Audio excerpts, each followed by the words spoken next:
जर तुमचा काही व्यवसाय व्यापार काही असेल, छोटा मोठा सुद्धा जर का तुम्ही घरगुती व्यवसाय करत असाल तरी सुद्धा हा उपाय तुम्हाला म्हणजे अगदी सोपा आणि साधा आहे।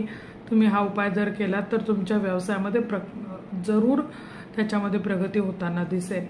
कारण की हा म्हणजे तसं म्हटलं तर मी स्वतः तांत्रिक नाहीये, त्यामुळे तंत्र मार्गातले उपाय मी देत पण नाही। मी साधे सोपे सरळ सरळ घरगुती उपाय तुम्हाला देते, जेणेकरून की तुम्हाला त्याचे चांगले अनुभव येतील।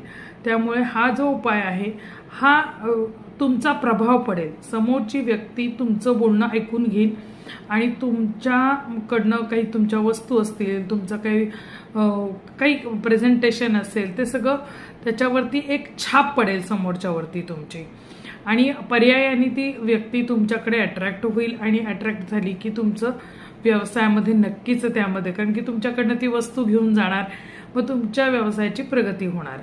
तर मग त्याच्यासाठी काय आहे, एक सफेद चंदनाचं खोड पूजा साहित्य भांडारमध्ये अगदी सहज मिळतं। एक चंदनाचं खोड घेऊन यावं। शक्यतो ते रविवारी आणून ठेवा, सोमवारी तुम्हाला ते देवघरामध्ये त्याची पूजा करायला ते ठेवायचं आहे। एकदा धुवून घ्या, कारण की कुठे कुठे ते फिरून आलेलं असतं। पॅकिंग असेल तर काही प्रॉब्लेम नाही, पण नसेल तर मग एकदा स्वच्छ धुवून घ्या आणि मग ते देवघरामध्ये ठेवा। 8 दिवस देवांबरोबर त्याची पूजा करा। हळदी कुंकू फूल वाहून त्याची जी काही असेल ती रोजच्या देवांप्रमाणे पूजा करा। 8 दिवस देवघरात ठेवल्यानंतर ते चंदनाचं खोड तुम्ही दुकानामध्ये नेऊन ठेवा। तुमच्या दुकानामध्ये सहाण मात्र घ्यायला लागेल तुम्हाला। चंदनाच्या खोडाबरोबर एक सहाण पण घ्या, कारण की तुम्हाला ते चंदन उगाळायचं आहे। ते चंदन रोज तुम्हाला उगाळून त्याचा टिळा कपाळाला लावायचा आहे।